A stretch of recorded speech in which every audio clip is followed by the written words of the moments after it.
नमस्कार। तो दोस्तों, रूबिका लियाकत के लिए देश की जनता की तरफ से जोरदार तालियां होनी चाहिए।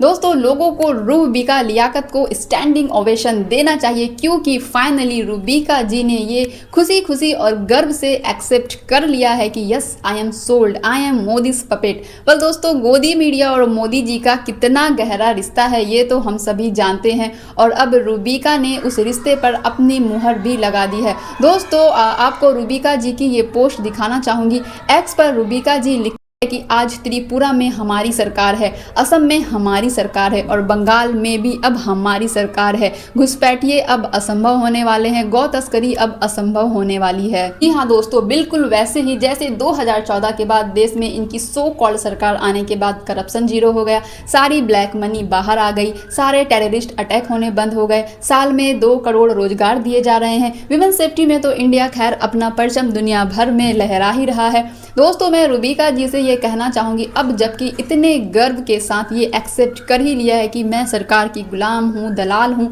तो अपने बायो से कम ये बेबाक, बेखौफ और बेझिझक वाली लाइन तो हटा दो और इस जगह पर लिख दो मोदी मोदी मोदी।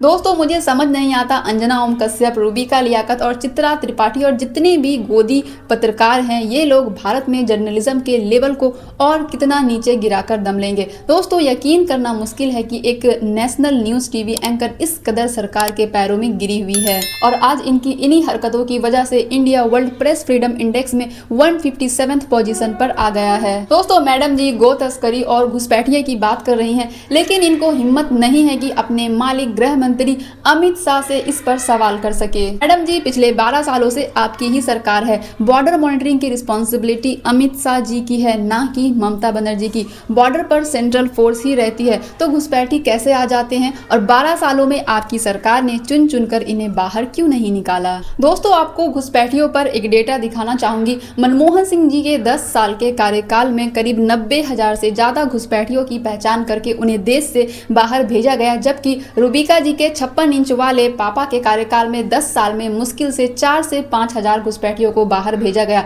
डेटा ये बताता है कि साल 2017 में सिर्फ 51 घुसपैठियों को भेजा गया। तो अब आप खुद ही सोच सकते हैं कि देश की सुरक्षा के प्रति ज्यादा ईमानदार और जिम्मेदार कौन था और कौन देश को खतरे में डालकर 145 करोड़ लोगों को अपने वोट बैंक के लिए उल्लू बना रहा है।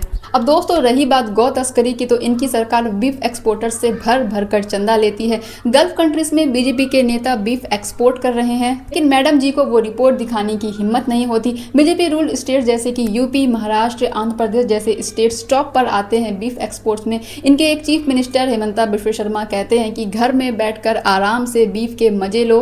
देश में हर रोज कितनी ही गाय भूख प्यास से मर रही है, लेकिन रूबिका जी और इनकी सरकार ने पिछले 12 सालों से एक ही रोना लगा रखा है। अरे अब तो जनता भी एक ही बात सुन सुनकर बोर हो चुकी है। रूबिका जी, तो अब कुछ नया लेकर के आओ। और अब रूबिका जी, जबकि फाइनली असम में और त्रिपुरा में और बंगाल में आपकी सरकार आ चुकी है, तो अब क्या जनता ये उम्मीद कर सकती है कि इस मुद्दे पर आपकी सरकार दोबारा वोट नहीं मांगेगी और ये सारे मुद्दे अब सॉल्व हो जाएंगे?